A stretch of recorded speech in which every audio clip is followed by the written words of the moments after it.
Hi, and welcome to Studio SN. My name is Sara Naumann, and today we're creating backgrounds with Color Burst. Ken Oliver's Color Burst is a microfine concentrated powder that's meant to be used with water for beautiful watercolor effects. And you can see how I've used it to create a really simple background on my card here, quick and easy to do. So the Color Burst set that I'm working with is set number 1, and this is what the package is going to look like. So you can see you've got 6 bottles in here, lots of different colors. The 2 that I'm working with are the lemon yellow and ultramarine blue. And so you can see I've got my patch of yellow and my patch of blue up here. And of course, when I add water in the center, it's going to create some really beautiful shades of green too. Simple technique to do and really easy process. So let me show you. First, I'm going to start with a piece of plain white matte cardstock. You do want to work with a porous surface, so something like a matte cardstock rather than a glossy or coated cardstock. That's going to give you some brighter and more vivid results. And you can also use watercolor cardstock for this too. Now my watercolor cardstock that I have on hand has a texture to it, and I knew I wanted to stamp on this and I wanted crisp, clean stamping, so that texture on there really wasn't going to be the thing for me. But you can try that as well for backgrounds.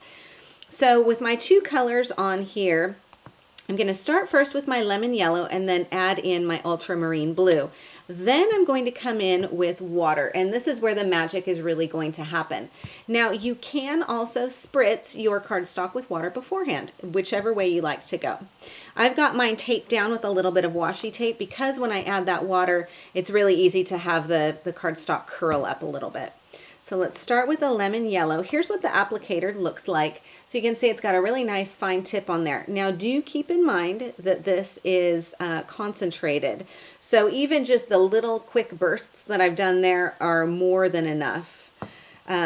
Especially when you're working with the darker colors, I find that I want to have a little bit more restraint when I'm adding color in here. Like that probably is a bit too much, but that's okay. We'll see what will happen with it. Of course, you can always add more color burst to your cardstock as you want.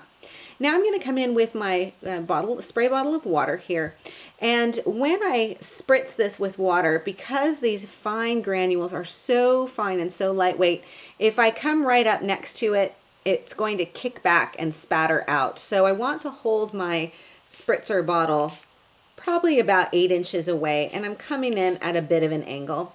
And you can see just how beautifully that color is bursting and blending on here. It's just such a beautiful effect. And you can add as much water or as little as you want to. So in this case, I've got a really nice, some patches of blending color in here, but I've also got this beautiful fine spattery texture on there. It is absolutely gorgeous. So I'm going to stop here and let this dry. Now I can either let it air dry, or I can come in with a heat tool and heat set it. Now when I heat set it, the cardstock is probably going to curl up a little bit, which is fine. You can either place it under some books if you want to. That will help to flatten it out. You can see even my washi tape's not holding it down on there.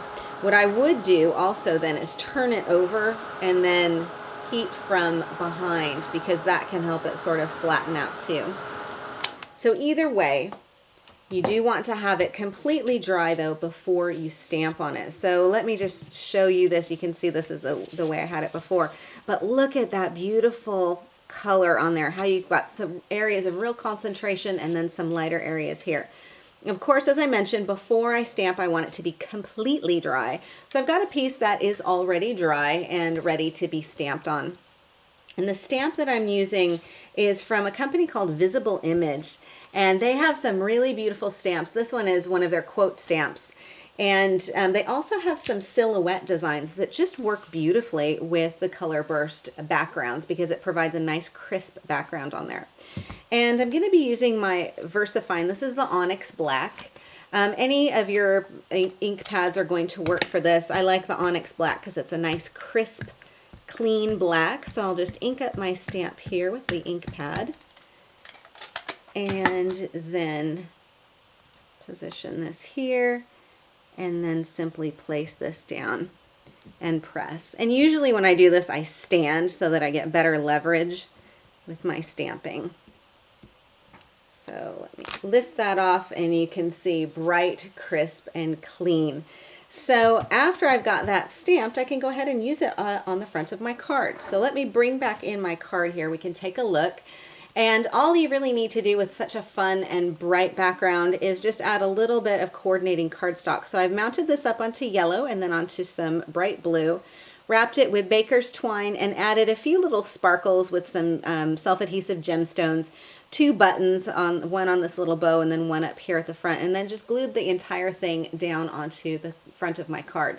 Now you're probably looking at my hands thinking, oh Sarah, you've got ultramarine blue hands, which is fine. This will wash off actually quite easily. So there's no need to worry about walking around with bright blue hands all day. It does clean up, especially from your craft sheet, really nicely as well. Just use a baby wipe to swipe that away. So this is how you can create some really fun and colorful backgrounds using Ken Oliver's Color Burst. I hope you enjoyed today's show. For more ideas and inspiration, please stop by my website at saranaumann.com. If you enjoyed today's video, I invite you to subscribe to Studio SN on YouTube, and I will keep you updated with a new video at the first of every month. Thank you so much for joining me on Studio SN, and I will see you again next time.